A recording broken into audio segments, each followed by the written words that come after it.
Wakil Ketua Komisi Penyiaran Indonesia KPI Mulyo Hadi Purnomo mengatakan, Indosiar akan mengganti pemeran Zahra sebagai istri ketiga dalam sinetron Suara Hati Istri.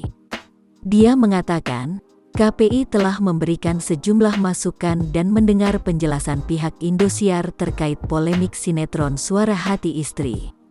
Kemudian, menurutnya, pihak Indosiar berjanji akan memakai aktris dan aktor di atas usia 18 tahun untuk memerankan tokoh yang sudah menikah.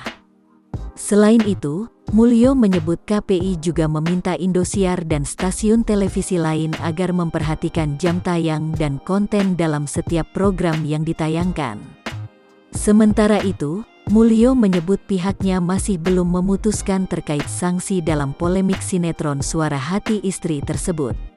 Sebab, ia menekankan, hal itu masih harus dirapatkan dalam sidang pleno KPI. Diketahui, tayangan sinetron Suara Hati Istri menjadi viral karena tokoh Zahra yang merupakan istri ketiga dan diperankan oleh Lea Cia Rachel yang masih berusia 15 tahun.